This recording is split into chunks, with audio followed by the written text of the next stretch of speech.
Big breaking news. आज हमें express entry का एक और बड़ा ड्रॉ आता हुआ नजर आया। मार्च के एंड में लास्ट डे 31 मार्च को ये ड्रॉ निकाला गया।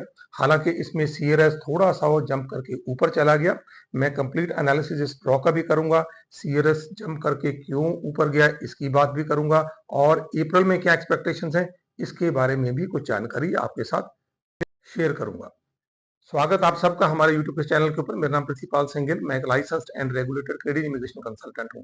एक छोटी सी रिक्वेस्ट, इस वीडियो को शुरू करने से पहले अगर आप हमारे यूट्यूब के चैनल पर पहली बार विजिट कर रहे हैं या अब तक आपने हमारा चैनल सब्सक्राइब नहीं किया, मेरी रिक्वेस्ट है जरूर सब्सक्राइब करें। हम बहुत तरह के इन्फॉर्मेटिव वीडियोस रेगुलर बेसिस पे इसी प्लेटफॉर्म के थ्रू आपके साथ शेयर करते रहते हैं। तो एज एक्सपेक्टेड हमें एक बड़ा सीईसी का ड्रॉ देखने को मिला last day of the month 31 मार्च को।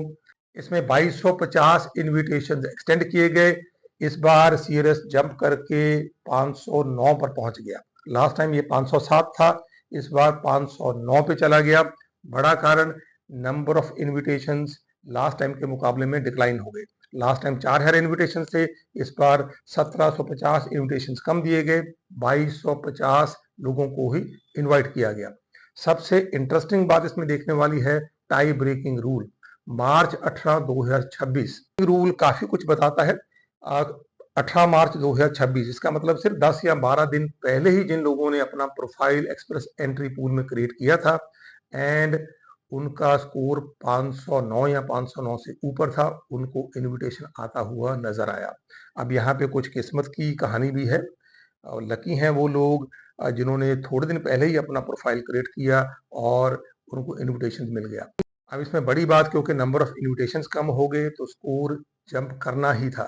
अगर यही इनविटेशन 4000 या 4000 से प्लस होते तो जरूर आपको सीआरएस नीचे आता हुआ नजर आता। लास्ट टाइम देखा जाए तो टाई ब्रेकिंग रूल मई जून 2025 के पास था, इस टाइम पे ये जंप करके 18 मार्च 2026 तक पहुंच गया। मुबारकबाद उन सबको जिनको इस पर्टिकुलर ड्रॉ के अंदर इनविटेशन लेने का मौका मिला। बहुत स्टिफ कंपटीशन रहता है सीईसी ड्रॉज में स्पेशली, और काफ़ी लंबी स्ट्रगल करनी पड़ती है international students and temporary foreign workers को इस मुकाम तक पहुंचने के लिए। अब इससे ये बात समझ आती है कि नंबर ऑफ एप्लीकेंट्स जो पूल के अंदर हैं कम हो रहे हैं। लास्ट वाली जो कल की वीडियो थी उसमें मैंने बताया था कि 501 से लेके 600 की रेंज में सिर्फ 11,600 के करीब अब एप्लीकेंट्स रह गए हैं। तो उसमें अब क्योंकि इनविटेशंस कम दिए गए, 1750 इनविटेशंस कम दिए गए लास्ट टाइम के मुकाबले, तो स्कोर जंप करके 509 तक पहुंच गया। और जो टाई ब्रेकिंग रूल था वो हमें मार्च 18 2026 पे आता हुआ नजर आया। सो अब तक देखें 19 एक्सप्रेस एंट्री के ड्रॉ निकाले गए हैं 2026 में, पहले 3 महीने में ही, फर्स्ट क्वार्टर में, और 55,800 के करीब जो इन्विटेशन हैं अब तक दे दिए गए हैं। काफी बड़ा नंबर है, पहले 3 महीने में ही ऑलमोस्ट 50% से ज्यादा जो उनका कोटा है वो पार कर लिया है आईआरसीसी ने। अब इसमें इंटरेस्टिंग बात देखने वाली ये है कि अब तक सीईसी के 6 ड्रॉज निकाले गए हैं, पीएनपी के साथ सीईसी के 6, और सबसे ज्यादा जो इन्विटेशंस अब तक हैं 30,250 वो क्रीडिंग एक्सपीरियंस क्लास के अंडर ही दे दिए गए हैं। अब मार्च मंथ के अगर हम सीईसी ड्रॉज पे एनालिसिस करें तो पहला ड्रॉ जो देखने को मिला था उसमें 4000 इन्विटेशन दिए गए थे। 3 मार्च का ड्रॉ था ये, और सीआरएस था 508। उसके बाद जो नेक्स्ट ड्रॉ आया वो फिर 17 मार्च को, उसमें भी 4000 इन्विटेशन दिए गए और सीआरएस ड्रॉप करके आ गया 507। इस बार जो ड्रॉ आया इसमें क्योंकि नंबर ऑफ इन्विटेशंस कम हो गए, 2250 ओनली, सीआरएस इंक्रीज करके पहुंच गया 509। तो अगर नंबर ऑफ इन्विटेशंस कम आएंगे, अब क्योंकि हाईएस्ट रैंकिंग कैंडिडेट को एक्सप्रेस एंट्री पूल के अंदर इन्विटेशन दिया जाता है तो नेचुरली जो सीआरएस है वो ऊपर जाता हुआ नजर आएगा। अगर बड़े ड्रॉज आएंगे तो सीआरएस नीचे फॉल होता हुआ नजर आएगा। अब जब नया डेटा अवेलेबल होगा तो हमें 501 से लेके 600 की स्कोर रेंज में नंबर ऑफ कैंडिडेट्स और भी कम होते हुए नजर आएंगे। ये 10.5 या 10,000 के करीब होते हुए नजर आएंगे। और आने वाले टाइम पे अगर बड़ा सीईसी का ड्रॉ हमें देखने को मिलता है तो जरूर जो सीआरएस है ये भी हमें फॉल करता हुआ नजर आएगा।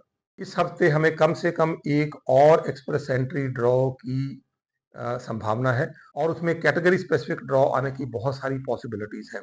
अब क्योंकि यहाँ पे 2250 कैंडिडेट्स को इनविटेशन दिया गया, जो बचे हुए 1750 हैं, हो सकता है उस रेंज के अंदर ही अब कैटेगरी स्पेसिफिक ड्रॉ हमें देखने को मिले। ये ड्रॉ हमें कल भी देखने को मिल सकता है या आने वाले जो 2 दिन और हैं इस वीक के अंदर, उन दिनों में भी देखने को मिल सकता है। अगर मैं अप्रैल की बात करूं, अप्रैल में भी हमें काफी ड्रॉज आते हुए नजर आएंगे।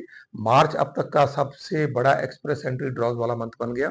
9 ड्रॉज अब तक मार्च में हमें देखने को मिले, 6 ड्रॉज फरवरी में देखने को मिले थे, 4 ड्रॉज हमें जनवरी में देखने को मिले थे। नंबर ऑफ इन्विटेशंस की बात करें, नंबर ऑफ इन्विटेशंस भी सबसे ज्यादा अब तक मार्च में ही एक्सटेंड किए गए हैं।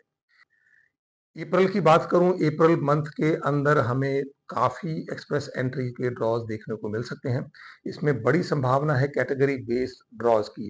कैटेगरी बेस्ड ड्रॉज की बात करें, स्टेम कैटेगरी में science, technology, engineering, mathematics, trades, transportation and education, इनमें अभी तक कोई भी ड्रॉ देखने को नहीं मिला। सो इनमें संभावतः ड्रॉ आने की बहुत बड़ी पॉसिबिलिटीज हैं।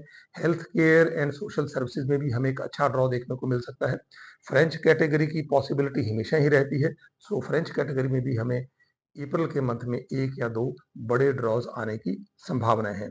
कैनेडियन एक्सपीरियंस क्लास की बात करूं तो यहाँ पर अगर बड़ा ड्रॉ हमें जल्दी देखने को मिलेगा तो जरूर ये CRS कम होता हुआ नजर आएगा। आपकी कोई एक्सप्रेस एंट्री की फाइल है, आप स्टडी वीजा, वर्क वीजा या विजिटर वीजा लेके कनाडा जाना चाहते हैं, ऑलरेडी इनसाइड कनाडा हैं, किसी तरह की वीजा एक्सटेंशन डालना चाहते हैं, जरूर हमें कॉल कर सकते हैं। हमारे नंबर सामने डिस्प्ले हो रहे हैं।